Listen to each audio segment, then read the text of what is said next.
Hello, আসসালামু আলাইকুম। আমি আজকে করে দেখাবো ছুরি শুটকি ভর্তা। আমি কড়াইতে তেল দিয়ে দিচ্ছি,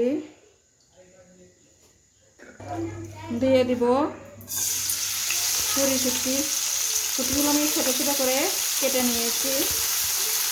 আমরা বাঙালি কম বেশি সবাই ভর্তা খেতে ভীষণ পছন্দ করি।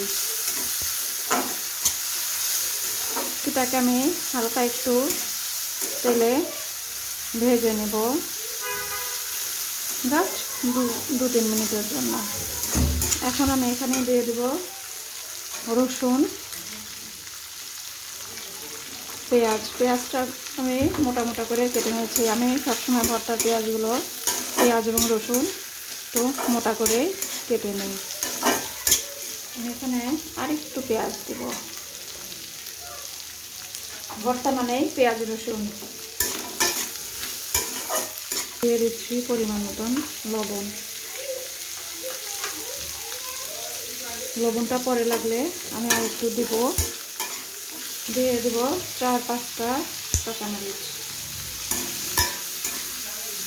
সামান্য হলুদের গুঁড়া, জাস্ট একটু কালার হওয়ার জন্য। মাছটা সেদ্ধ হওয়ার জন্য আমি এখানে দিয়ে দিলাম 1.5 কাপ পানি।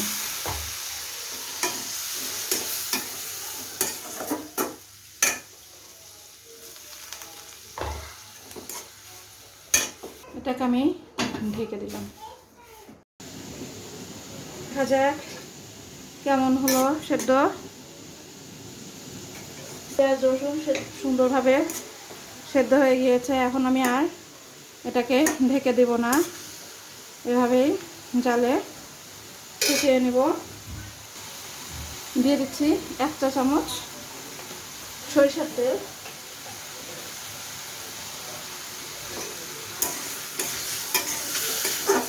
আমি এটা যেহেতু শিলপাটায় বাটবো না, তাই পেঁয়াজ রসুনটা একটু বেশি সিদ্ধ হলে ভালো হয় ব্লেন্ড করতে। এটা কমপ্লিট। এখন আমি চুলাটাকে নিভিয়ে ঠান্ডা করে দেন মিক্সারে দিয়ে ভর্তা করব। ভিউয়ার্স, এটা ঠান্ডা হয়ে গিয়েছে। এখন আমি এটা মিক্সারে দিয়ে দিচ্ছি।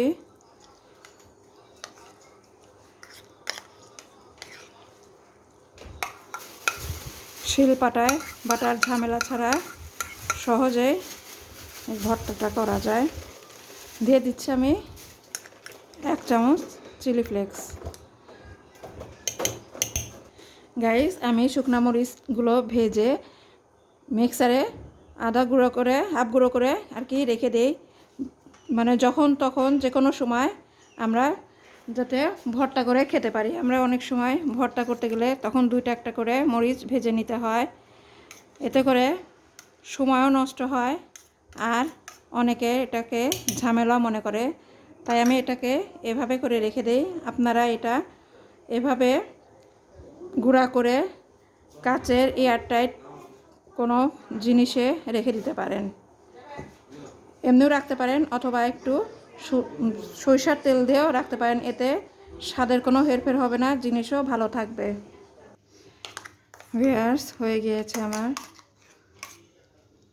ছুরি শুটকি ভর্তা। এটা খুব সহজে এভাবে করে খাওয়া যায়, কোনো রকম বাটাবাটির ঝামেলা নেই, ঝামেলা ছাড়াই। আপনারা বাসায় অবশ্যই এভাবে ট্রাই করে দেখবেন, খেতে আশা করি খুব ভালো লাগবে। তো ভিউয়ার্স, কেমন লাগলো সহজ পদ্ধতিতে এই ভর্তাটা? আপনারা অবশ্যই লাইক কমেন্ট করে জানাবেন, আর আমার চ্যানেলটাকে অবশ্যই সাবস্ক্রাইব করতে ভুলবেন না। সাবস্ক্রাইব করে দেবেন। ধন্যবাদ।